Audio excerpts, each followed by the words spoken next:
called Real State of the Economy 2025.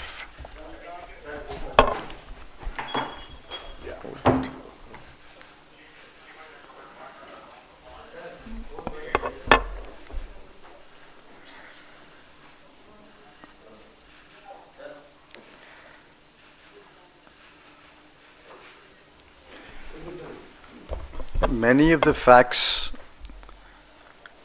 mentioned in this report are conveniently buried by the Union government. They are press releases, they are statements, completely ignore the facts. And with a few exceptions, the media does not get an opportunity to carry the truth about the economy. Therefore, Professor Rajiv Gowda's team decided to produce a comprehensive report on the real state of the economy. There is, of course, an unreal state of the economy, which is put out by the government every day, every hour. There is a real state of the economy. This report is well documented and well sourced. It runs to about 95 pages, but there is an executive summary of about 9 pages. I urge all of you to read the executive summary and report on that basis. Of course, your editors and sub-editors will delve deeper into a subject of their interest and go into the body of the report, and they can pull out and publish many more facts, many more issues can be highlighted, and many more evidence can be brought on record. Briefly, the economy is in a slowdown. That cannot be denied at all. However much the government may try to do that, the economy is a slowdown, and it is maybe falling up to 2% of the previous year's growth. The second important factor is there are no jobs. Youth employment is perhaps close to 40%. Among graduates, unemployment rate is close to 30%. There are no jobs. Despite the letters handed over from time to time by the Honorable Prime Minister, the jobs are being created.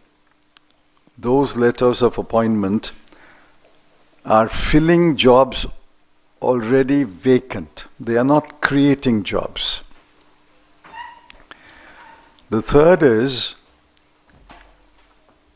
wages have stagnated for 4 or 5 years, especially rural wages, agricultural wages, daily workers. Wages have stagnated for 4 or 5 years. In the meanwhile, inflation is raging. Look at food inflation, education inflation, and healthcare inflation. All are in double digits. Food, education, and healthcare inflation are in double digits. While inflation has been raging for 2 or 3 years, and in many cases in double-digit inflation, yet the wages have stagnated. And finally, there's huge inequality. Nobody is denying that the upper crust of 1% is extremely wealthy. I concede even the middle class, the top 20 or 30% may be better off. But what about the remaining 70%? The bottom half of India's population lives on about 100 to 150 rupees a day.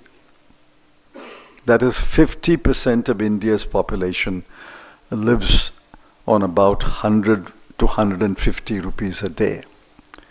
There's huge inequality. And that gap between the rich and the poor is growing.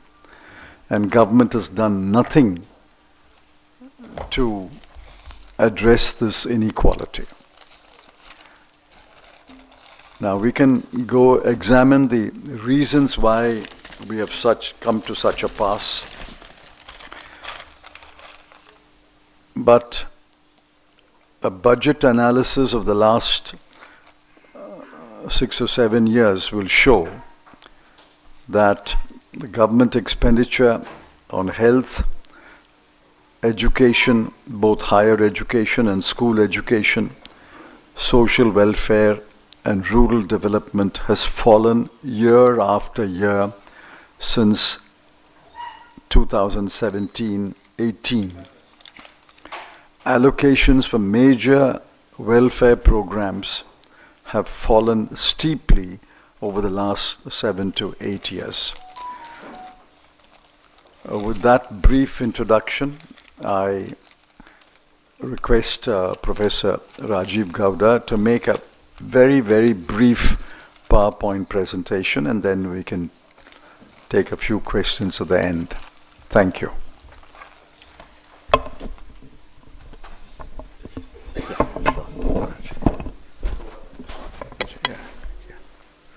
Thank you, sir. I just want to give you the key highlights of the report that Mr. Chidambaram has just released. That report will be shared with you immediately after the press conference, and we will also be sending you a soft copy of the report, of a Word version of the executive summary. Now, and I can also send you the highlights PPT if you wish. Anyway, I'm not going to repeat what he has already highlighted, but let's go ahead. So the key issue is what happened to growth. That is the title of our report this year. The unemployment crisis, Mr. Chidambaram has highlighted, and you can see that without repeating what he said, what we're going through is a phase of job destruction, job loss growth. Earlier, we used to be concerned about jobless growth. Now, this is what we're facing. Our parents of India invest so much in their children's education. However, today, graduates face an unemployment rate of 29%. The more educated you are, the less your chances of getting a job. And manufacturing jobs have declined. People are moving back to the farm where they're underemployed. And women are badly hit. Next. This is just illustrating the education and job situation. Next, please. Now, growth, the theme of our cover, basically, what you've seen over the last, ever since demonetization and GST, we've seen the economy slump. And this Modi slump, as you may want to call it, is now the new normal. This has become 6% or so as the average growth. At this rate, we are heading straight into what economists call the middle income trap. This means that the kind of opportunities that we were hoping to create, the demographic dividend that we are hoping to encash, all those are doomed. Essentially, we will be a stagnating middle income country, underproductive and uncompetitive globally. Per capita income has been growing at 4.52% since 2014, since Prime Minister Modi took over, and our per capita income is now below that of Bangladesh. 34% of Indians survive on less than 100 rupees per day, and income inequality is worse than it was under the British. Next, please. Yeah, this is just the detail. It's there in the report. The other real challenge, next, is that incomes are stagnating, people's and household savings are dropping, and their debt levels are increasing. Household savings are now at a 47-year low. Consumption growth is at a 20-year low, and household debt has soared to a record 39% of GDP. Basically, the families of India are in deep distress. Next. Manufacturing. The normal pattern of development is the move from farm to factory and then to services. India is experiencing a reversal of this particular pattern, and you all recall the Independence Day speech when Prime Minister Modi announced Make in India. And it's been a decade since that moment. And if you look at the targets, the target for Make in India was to increase manufacturing growth to 12 to 14% per annum. Since that period, it has averaged 5.8%. He wanted to increase the share of manufacturing in GDP to 25% by 2022. Last year, the share has remained stagnant at 15.8%. Number of jobs in manufacturing have come down by half between 2016 and 21. And he announced that he would create 100 million jobs in manufacturing by 2022. Instead, we have seen the workforce decline from 12.6% more than a decade ago to 11.4% last year. Next, investment. You're all aware that even after that massive corporate tax cut that was delivered to the private sector, they have not had the confidence in the leadership of the economy, in the guidance that the government gives, and has therefore chosen not to invest. Without investment by the private sector, there are no jobs being created, and economic slowdown is very, very apparent. In the last financial year, 23 to 24, new project announcements have fallen by 21%. Exports used to be more than 25% of GDP under the UPA, under Mr. Chidambaram. Today, they're below 20% of GDP, and our import dependence on China has surged by more than 83% since 2019-20. FDI has been falling. In 2023, it had come down to 0.8% of GDP. That means the world also is losing confidence in India's economic management. And 21,300 high net worth individuals have left the country between 2022 and 2025. These are people who otherwise should have been investing here. Next, what about the poor?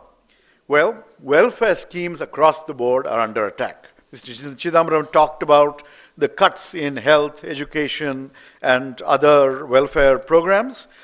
Well, you know what the impact is. Chronic malnutrition affects 38% of India's children even today. There have been budget cuts to the National Food Security Act, to the PM Matru-Vandana Yojana, to Mahatma Gandhi, Manrega, and health allocation is now less than 0.27% of GDP. Manrega is the unkindest cut. It is supposed to be a demand-driven program. It is the right of people to get 100 days worth of employment, but not even 45, 50 days are being provided. A lot of people are being axed from the payrolls, and again, a large number of people are being kept out because of the glitches in the Aadhaar-based payment system. If a lot of the budget allocation that you see for Manrega is being used for previous year payments and is not actually the amount that is going to those who are in distress. Next, farmers are hurting. You see this in the borders of Delhi. Agricultural growth, after a blip, has fallen to 1.4% in 23-24. The old story, MSP according to Swaminathan formula which was promised, has never been delivered. The Pradhan Mantri Fasal Bima Yojana is benefiting the insurance industry and not our annadatas. And over 55% of farm families are in debt to the tune of nearly 1 lakh each. And more than 1 lakh farmers have committed suicide between 2014 and 23. Inflation is worsening. the cost, remember the thalinomics that one of our economic advisors had announced some years ago? Well, in the last year, the cost of a home-cooked thali has gone up by 10%, when wages and incomes are not going up. Excise duties on petrol and diesel. Over the last decade, they've increased by over 100% for petrol and 343% for diesel. This affects the entire economy and especially affects the poor who depend on these fuels for transport and for farm inputs, etc. And of course, the spectacular fall of the rupee over the last decade, and especially over the last year, from 58 per dollar in 2014 to more than 86 per dollar today.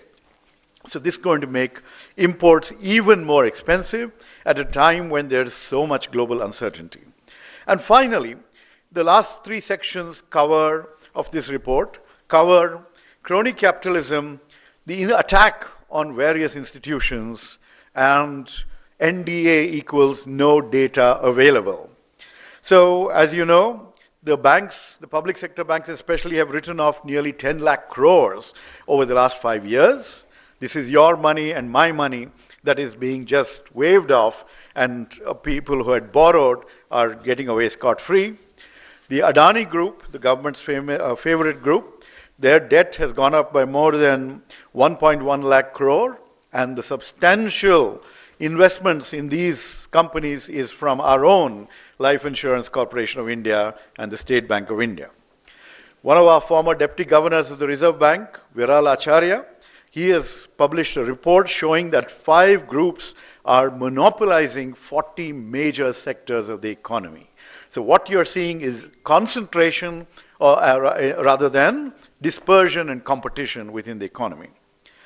What else has, when we talk about the weakening of institutions, the RBI has been squeezed and forced to give huge dividends to the government, so also public sector banks, public sector undertakings, which could have used these resources for additional growth.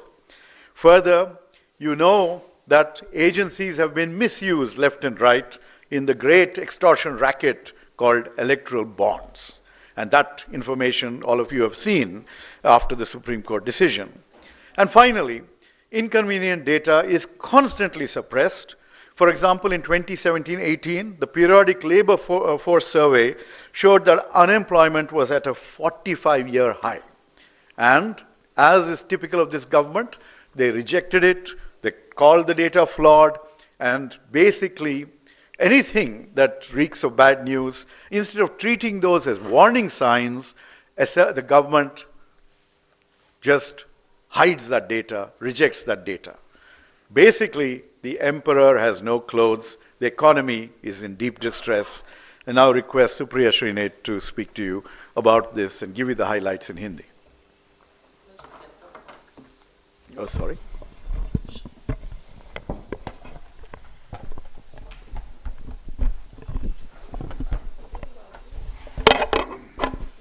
Thank you very much, Mr. Chidambaram and Professor Gaura.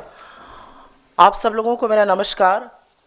अगले 48 घंटे में union budget आना है और कल economic survey आएगा और हवाई बड़े बड़े दावे किए जाएंगे, लेकिन असलियत क्या है उसका संक्षिप्त विवरण मैं हिंदी में कर देती हूं। श्री चिदम्बरम ने आपको डिटेल्ड एक समरी अंग्रेजी में दी और प्रोफेसर गौड़ा ने आपको डेटा और तथ्यों के साथ, आंकड़ों के साथ ग्रोथ से लेकर नौकरी तक समझाया। लेकिन क्या यह सिर्फ आंकड़ों की बात करने की प्रेस कॉन्फ्रेंस है? क्या जब रियल स्टेट ऑफ इकोनॉमी की हम बात कर रहे हैं और मैं संक्षिप्त में, बहुत ही छोटे संक्षिप्त उसमें आंकड़े जो बताए गए अंग्रेजी में उसमें हिंदी पे बोल देती हूं, क्या यह सिर्फ आंकड़ों की बात है या इनके पीछे छिपे चेहरे, इनके पीछे कहानियां, इनके पीछे दर्द, इनके पीछे तकलीफ, इनके पीछे दिक्कतें झेलता हुआ एक हिंदुस्तान है? और उनके कुछ चेहरे मैं आपको यहां पर दिखा दूंगी। जैसा कि कहा गया, आज की तारीख में युवाओं की बेरोजगारी भयावह है। अगर आप स्नातक हैं, ग्रेजुएट हैं, तो 29% लोग बेरोजगार हैं। दिक्कत की बात यह है कि मैन्युफैक्चरिंग में एक बब्बर शेर बनाया गया था, मेक इन इंडिया का, वो कागजी शेर निकला और मैन्युफैक्चरिंग की नौकरियां लगातार गिरती जा रही हैं। मैन्युफैक्चरिंग का शेयर इकोनॉमी में 25% होना था 2022 में, वो महज 15% के थोड़ा सा ऊपर है। असलियत यह है कि बड़े बड़े हवाई क्लेम किए गए, लेकिन पिछले 10 साल में नरेंद्र मोदी के शासनकाल में जीडीपी ग्रोथ रेट मात्र 6% थी, जो कि यूपीए के 10 साल के 7.6% से कहीं कम है। असलियत यह है कि बगल वाले बांग्लादेश का पर कैपिटा इनकम हमसे आज की तारीख में ज्यादा है। असलियत यह है कि कर्जे का बोझ हिंदुस्तान के आम परिवार झेल रहे हैं, किसान झेल रहा है, महिला झेल रही है, युवा झेल रहे हैं, बेरोजगार झेल रहे हैं। असलियत यह है कि गोल्ड लोन अपने सोने को गिरवी रखकर आज लोग घर चलाने को मजबूर हैं, तो जो मंगलसूत्र छीनने की बात करते थे वो खुद मंगलसूत्र छीन रहे हैं। असलियत यह है कि कॉर्पोरेट टैक्स जो बड़े बड़े पूंजीपति, बड़े बड़े उद्योगपति टैक्स देते हैं, वो आजाद हिंदुस्तान में पहली बार इनकम टैक्स से कम है, और हम और आप इनकम टैक्स और जीएसटी के तरह से टैक्स ज्यादा दे रहे हैं। गरीब आदमी का गला ज्यादा रेता जा रहा है। बहुत चरण वंदन करते हैं टीवी चैनल पर आकर, और अगर आप सामने उनके माइक लगा दीजिए, लेकिन हिंदुस्तान के पूंजीपति नरेंद्र मोदी जी की नीतियों पर विश्वास नहीं करते हैं। वो इन्वेस्टमेंट करने को, निवेश करने को नहीं तैयार है, और इसीलिए निवेश की जो दर है, इन्वेस्टमेंट का जो रेट है, वो लगातार गिरता गया है। असलियत यह है कि लाल आंखें दिखानी थी चीन को, लेकिन चीन के साथ व्यापार सबसे ज्यादा किया नरेंद्र मोदी ने, और 83% से ज्यादा ग्रोथ चीन से आए हुए, आयात किए हुए सामान की हुई। हमारे डोमेस्टिक कैपिटलिस्ट को, डोमेस्टिक उद्योगपतियों को तो नहीं भरोसा है। एफडीआई का जो एक झुंझुना बजाया जाता था वो भी थम गया है।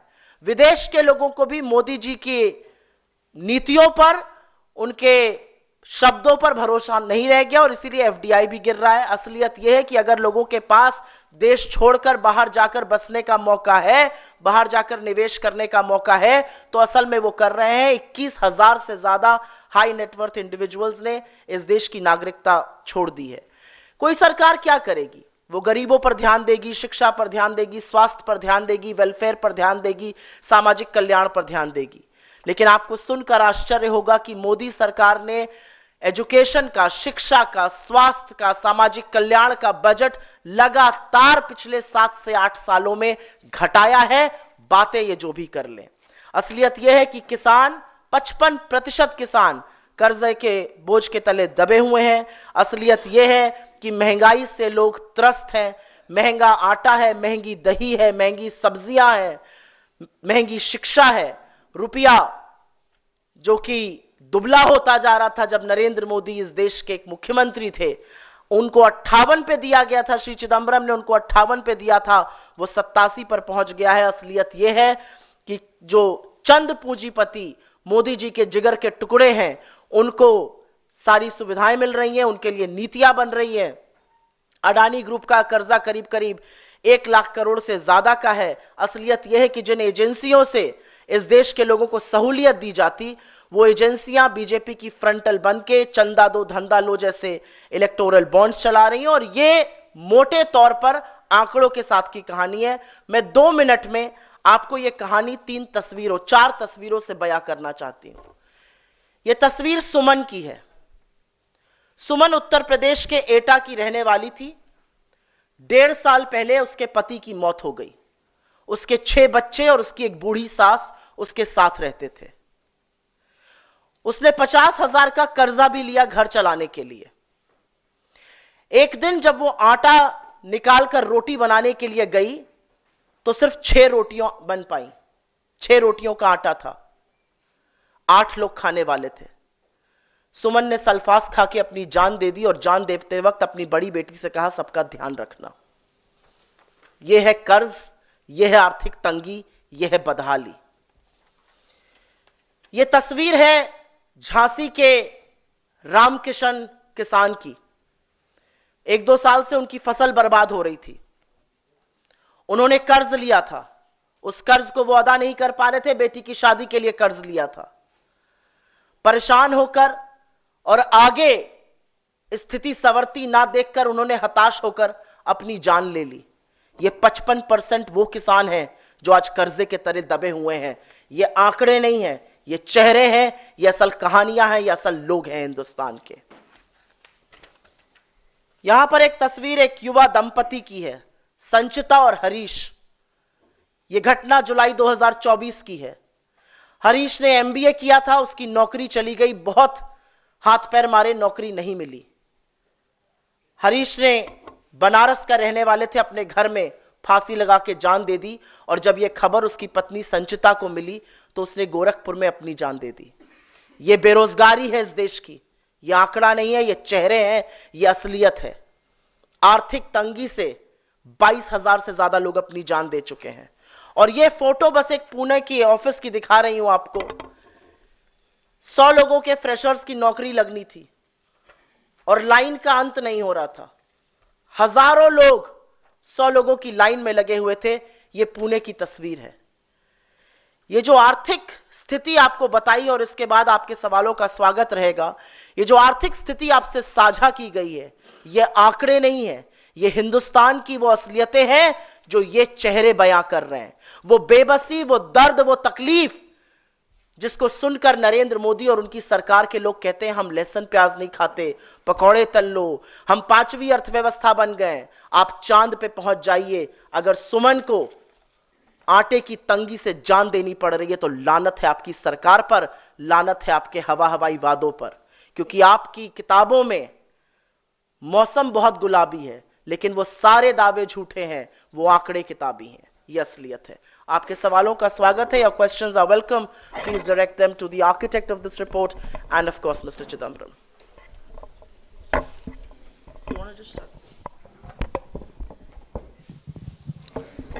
Sir, Chidambaram sir, you highlighted the state of the Indian economy. Considering that it's going to be, she's presented a series of budgets. And what are your expectations from the union budget this time around? It's going to be the second in the Modi 3.0. It will be Modi 3.0. I actually called it Modi 2.1. I don't think there is a radical change from Modi 2. Unless they accept the realities of the Indian economy, they will continue to trudge on the same path, which is what I fear, which is what I criticize. Unless they change their approach to growth and development, and they adjust their fiscal and monetary policies accordingly, I'm afraid it'll be more of the same, but I don't wish more of the same. I hope that they will change.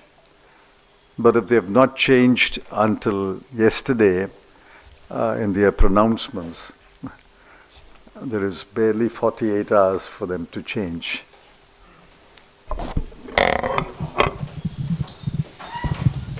Mr. Chidambaram, you were talking about, I hope they change and everything else, and what you have put out in your report very categorically says that there is stagnation in terms of salaries and everything else, and what is required for growth is something that it needs a transformational change.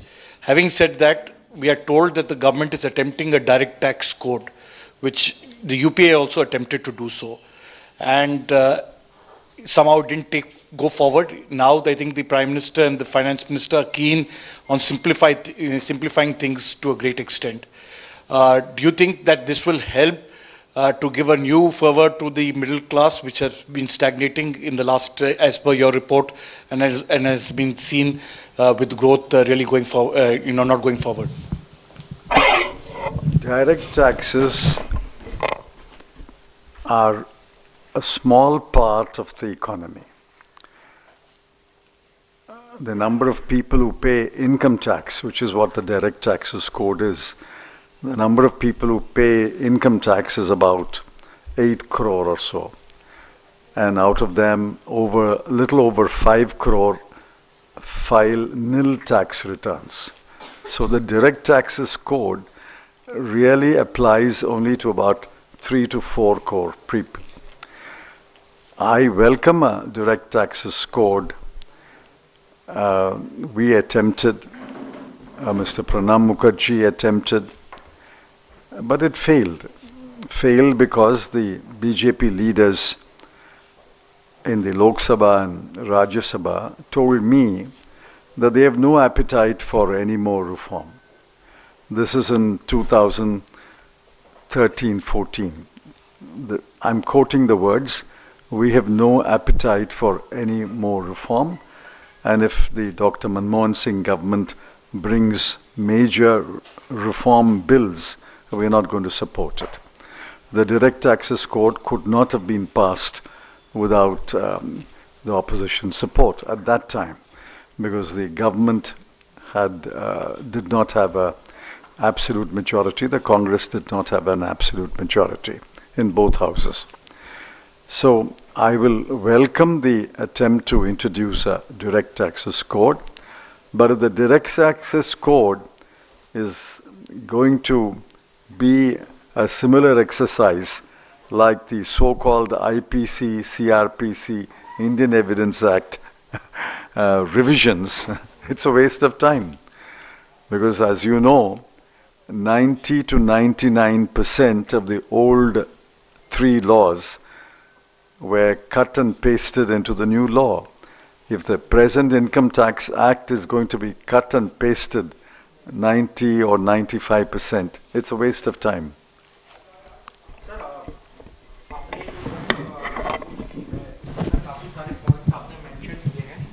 क्या इनमें ये भी points हैं या कोई suggestion है जो government को बताए कि इससे हम लोग ओवरकम कर सकते हैं इन सिचुएशन से? क्या ऐसा भी है इन बुक्स में? Are there any suggestions? देखिए ऐसा है, इसका जवाब मैं चाहती हूँ प्रोफेसर गौड़ा दे, लेकिन आपसे सिर्फ ये बताना चाहते हैं, सबको पता है कि असलियत क्या है इकोनॉमी की. सरकार आंख पे पट्टी बांध करे, उनको भी पता है, लेकिन वो डॉक्टर है जिसके पास जब आप जाकर बताते हैं कि मेरे पेट में दर्द है, तो वो मानने को ही तैयार नहीं है. जब वो समस्या को मानने को तैयार नहीं है तो समाधान कैसे मिलेगा? पर प्रोफेसर गौड़ा इस पर आई थिंक ज्यादा detailed.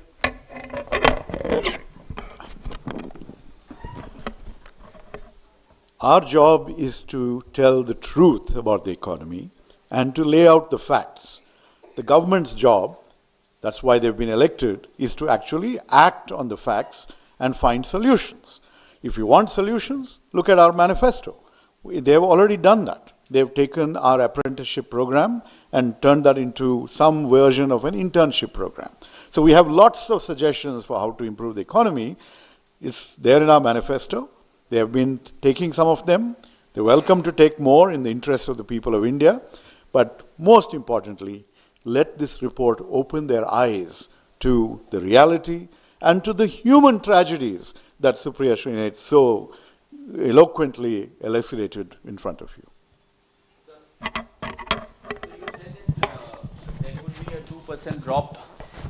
So you said that there could be a 2% drop in the GDP levels. I said there has been. There has been a 2% drop. So going forward, do you also fear that the economy could go into recession? And how do you look at the government's claims that it is one of the fastest growing economies and so on? The economy will not go into a recession. I've explained that many times. Even if there's no government in India, we will grow at between 4 and 5%. Because there are farmers, the workers, the small industries continue to produce food grain and other things and services. India's economy will not go into a recession. Question is how much more, how much higher than the 4 to 5% can the government's policies make. This government's policies added about 1 to 1.5%, maximum of 2% to the inherent growth rate. But that's not sufficient.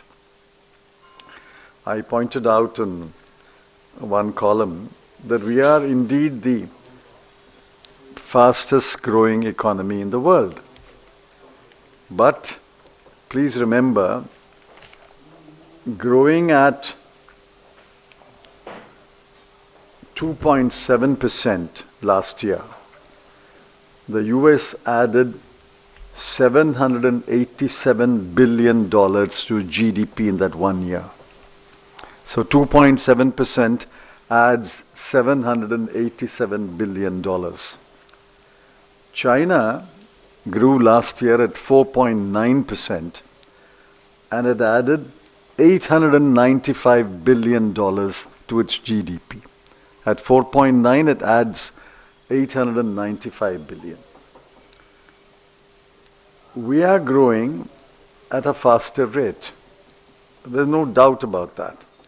But we add only 256 billion to our GDP because our base is low. We are 1/5 the size of China. So don't compare the growth rates. Compare the addition to the GDP. Growth rate is important, but the addition to the GDP, and is the gap narrowing or widening? The numbers are given you. If China adds 895 billion a year, US adds $787 billion a year, and we had 256 billion dollars a year, the gap is growing.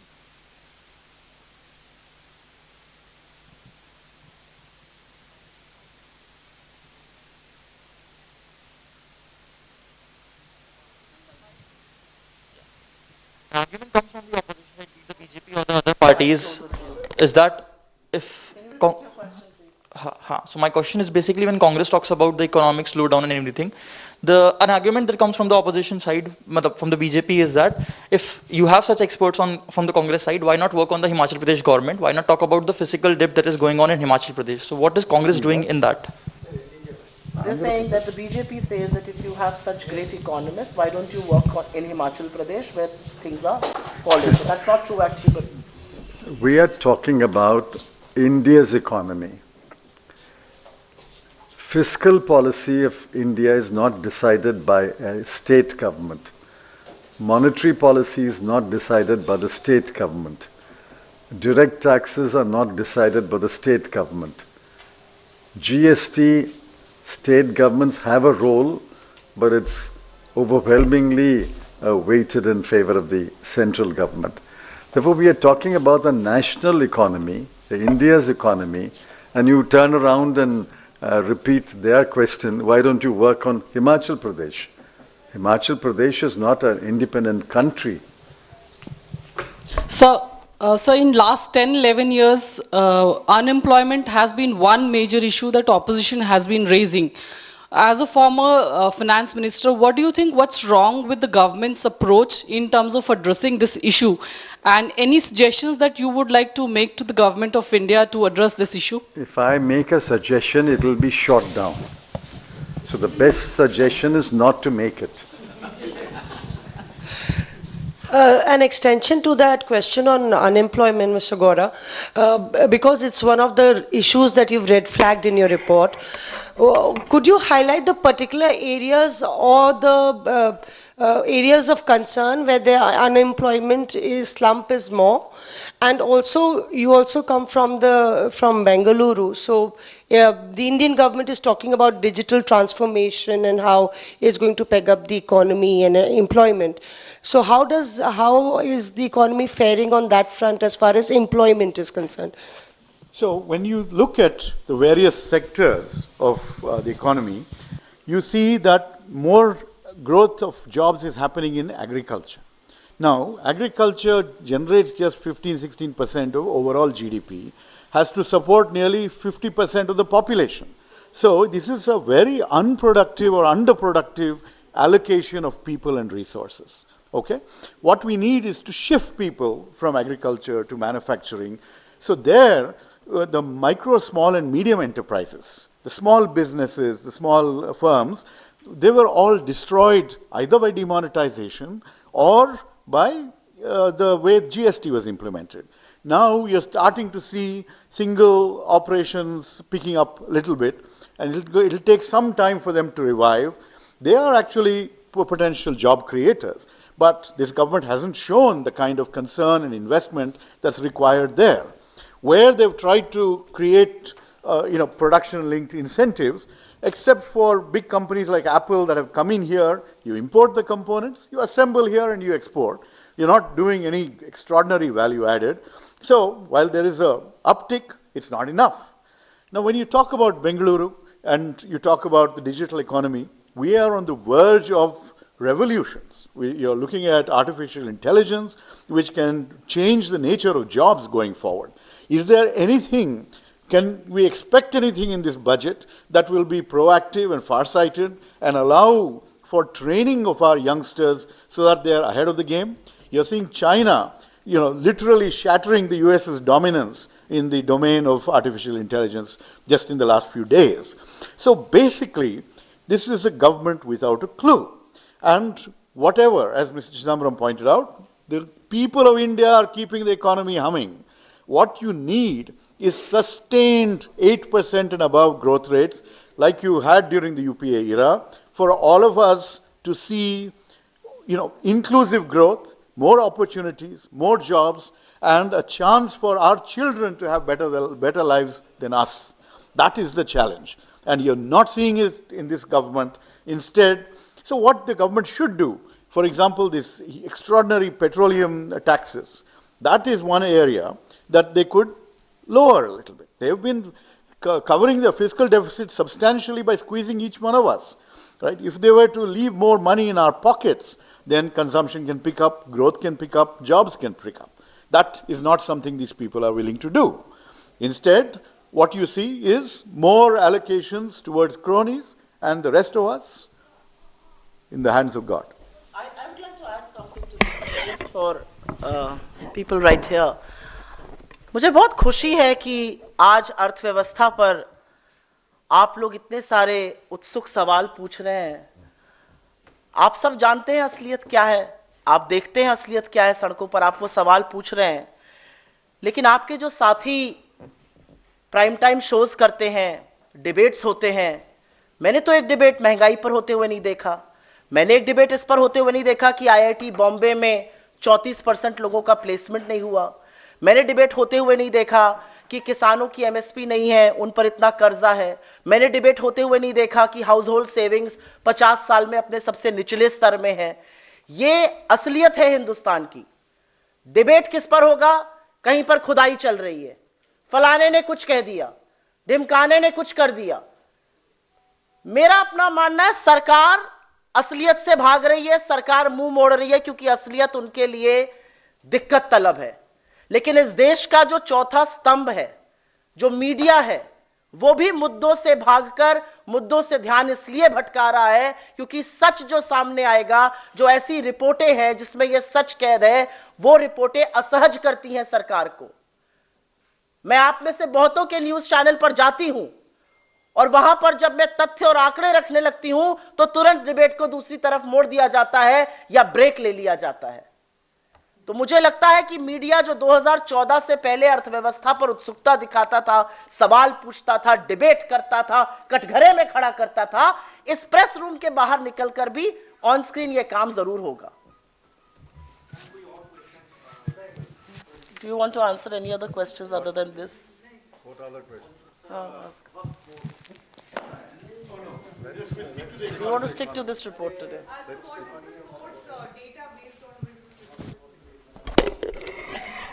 This data is sourced often from government data, Ministry of Statistics and Program Implementation, World Bank, media reports, everything that is in public, Press Information Bureau. This is all publicly. Many of the footnotes give the